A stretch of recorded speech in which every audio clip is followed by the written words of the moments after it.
Assalamualaikum warahmatullahi wabarakatuh. Anak-anakku kelas 9 yang dirahmati oleh Allah Subhanahu wa taala. Alhamdulillah kita diperjumpakan lagi di dalam pembelajaran aswaja atau ahli sunnah wal jamaah.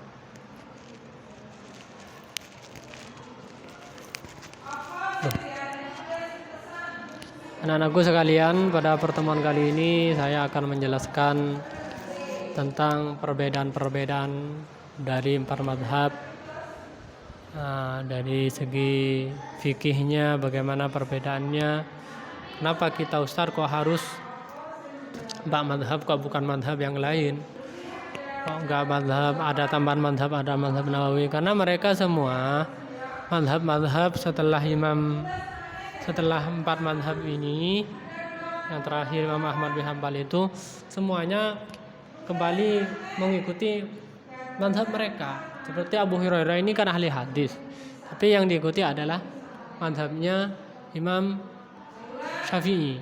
Itu nana mazhab. Oleh karena itu kalau ada mazhab-mazhab baru itu enggak diterima.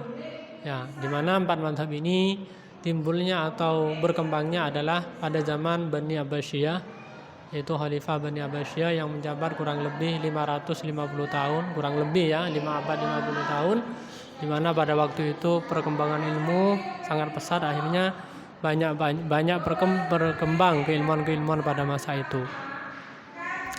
Ya. Anak-anakku sekalian yang dirahmati oleh Allah Subhanahu wa taala, bermazhab. Mazhab itu mereka empat mazhab ini semuanya dinyatakan oleh ulama, dibenarkan oleh ulama, dan diakui oleh seluruh dunia. Ya. Tentu kita yang diikuti di dalam Indonesia ini adalah Imam Syafi'i. Ya. Kenapa kok Imam Syafi'i utangkong Imam Malik? Karena memang ya NU itu condong kepada Imam Syafi'i. Ya mungkin nanti ada apa? Pindah mazhab itu ketika terdesak, ketika kita umroh atau kita haji nanti itu kan pindah mazhab untuk sementara, tapi apakah mereka salah? Sudah benar, nggak ada yang salah. Empat mazhab mereka sudah ahli semua kok. Ya, ini beda. Mereka hukumnya juga beda-beda. Caranya bukan hukumnya, tapi di dalam hukum furu ya, bukan asal. Cabangnya aja di dalam hukum furu, bukan hukum asalnya ya. Seperti contoh najis haram, najis dan tidak najis haram. Kemudian cara-cara wudu ini kan beda. Tapi mereka sudah punya ibarat semua, landasan semua, dan punya argumentasi sendiri. Enggak seperti kita memang kita mengikuti mereka, memang kita harus bermadhab, taklid kepada mereka, mengikuti mereka, ittiba pada mereka. Nah, aku sekalian yang dirahmati oleh Allah Subhanahu wa taala, tentu kita tahu bahwa landasan pertama dari empat mazhab ini adalah landasan hukumnya adalah Al-Qur'an. Al-Qur'an, apa itu Al-Qur'an? Adalah sesuatu yang diturunkan kepada Rasulullah sallallahu alaihi wasallam, yang mana menjadi mujizat bagi Rasul dengan satu surat di dalamnya, dan kemudian dianggap ibadah dengan membaca Al-Quran. Itu Al-Quran yang 30 juz, yang isinya tentang cerita, tauhid, syariat, hukum, itu ada dalam Al-Quran. 30 juz.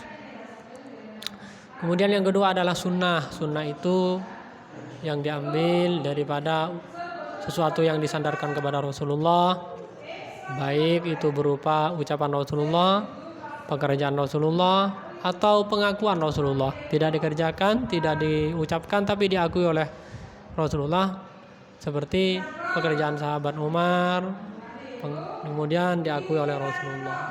Banyak sahabat-sahabat yang lain yang diakui oleh Rasulullah. Kemudian yang ketiga adalah ijma. Ijma itu adalah sepakatnya ulama pada suatu masa tentang sebuah hukum yang baru dengan hukum yang baru pada masa itu. Ingat, pada masa itu sebuah ulama pada masa itu. Ini adalah ijma. Ada yang terakhir adalah qiyas.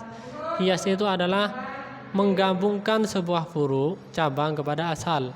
Yang mana asal itu, kalau yang asal, hukum asal itu boleh maka boleh, kalau haram haram. Contohnya di sini adalah minuman keras.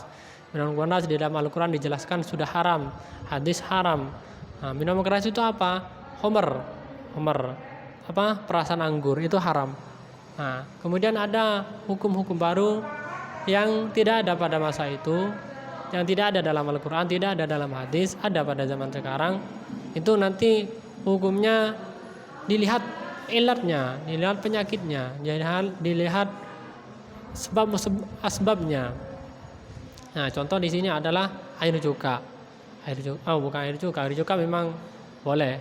Contohnya di sini adalah air tapai Bondowoso. Nah, air tapainya ini memabukkan.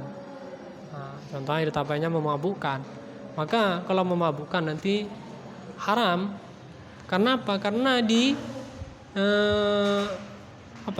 digabungkan atau disamakan dengan hukum asal. Asalnya itu sesuatu yang mabuk maka haram, seperti homer. Ya.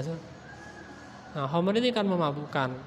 Maka sesuatu yang memabukkan seperti homer maka juga haram. Itu singkatnya, nah, ya, itu singkatnya. Itu namanya qiyas, menyamakan hukum furu kepada hukum asal.